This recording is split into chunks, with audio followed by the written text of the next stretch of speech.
जय माता दी। रोग मुक्त होने के लिए करें शीतला माता का ये आसान उपाय। चैत्र मास की कृष्ण पक्ष की सप्तमी अष्टमी तिथि पर शीतला माता का खास पर्व शीतला सप्तमी मनाया जाता है। मान्यता है कि यह दिन पुत्रवती महिलाओं के लिए बहुत खास है, क्योंकि महिलाएं अपने पुत्र की लंबी आयु और अच्छी सेहत के लिए ये व्रत करती हैं। मान्यता के अनुसार शीतला माता देवी भगवती दुर्गा का ही एक रूप है, अतः इनका पूजन करते हुए इस दिन माताएं ठंडा या बासी खाने का भोग लगाकर खुद भी ग्रहण करती हैं। शीतला सप्तमी तथा अष्टमी के एक दिन पूर्व भी कई प्रकार के पकवान माता शीतला को भोग लगाने के लिए तैयार करके अष्टमी के दिन इन्हीं बासी पकवान को नैवेद्य के रूप में देवी शीतला माता को समर्पित किए जाते हैं। शीतला माता की पूजा विधि। शीतला सप्तमी अष्टमी के दिन सुबह जल्दी उठकर माता शीतला का ध्यान करें। शीतला सप्तमी के दिन पति को प्रातः कर्मों से निवृत्त होकर स्वच्छ जल से स्नान करना चाहिए। सप्तमी के दिन महिलाएं मीठे चावल, हल्दी, चने की दाल और लोटे में पानी लेकर पूजा करती हैं। माता शीतला को जल अर्पित करें और उसकी कुछ बूंदें अपने ऊपर भी डालें। जो जल चढ़ाएं और चढ़ाने के बाद जो जल बहता है उसमें से थोड़ा जल लोटे में डाल लें।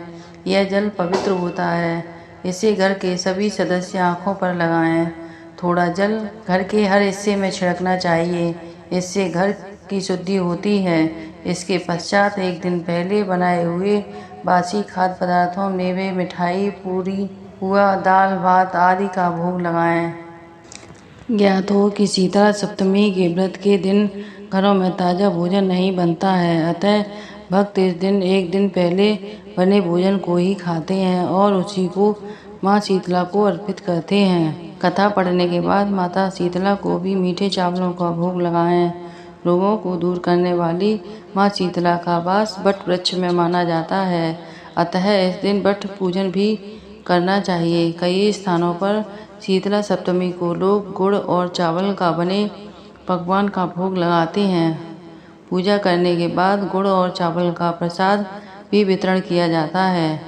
जिस घर में सप्तमी अष्टमी तिथि को शीतला सप्तमी अष्टमी व्रत का पालन किया जाता है, वहाँ घर में सुख शांति बनी रहती है तथा रोगों से मुक्ति मिलती है। इसी तरह चैत्र मास की कृष्ण पक्ष की अष्टमी तिथि पर देवी माँ शीतला की पूजा करने का विधान है। शीतला के समय पालन करने योग्य नियमों का उल्लंघन किया तो तुम्हें ऐसी हालत में नमक का प्रयोग बंद करना चाहिए। नमक से रोगी के फोड़ों में खुजली होती है। घर की सब्जियों में छौंक नहीं लगाना चाहिए, क्योंकि इसकी गंध से रोगी का मन उन वस्तुओं को खाने के लिए ललचाता है। रोगी का किसी के पास आना जाना मना है, क्योंकि यह रोग औरों को भी होने का भय रहता है, अतः इन नियमों का पालन करना चाहिए। शीतला माता के उपाय। शीतला सप्तमी का व्रत और पूजन अच्छी सेहत, खुशियाँ देने वाला माना जाता है। माँ शीतला का पूजन जीवन में सभी तरह के ताप से बचने के लिए सर्वोत्तम उपाय माना जाता है। शीतला सप्तमी तथा अष्टमी का व्रत दुर्गंध युक्त फोड़े, नेत्र रोग तथा शीतलाजनित रोगों से मुक्ति के लिए बहुत फलदायी है, अतः इस दिन माता का शीतल जल से अभिषेक पूजन करने से देवी शीतला प्रसन्न होकर स्वस्थ रहने का वरदान देती हैं।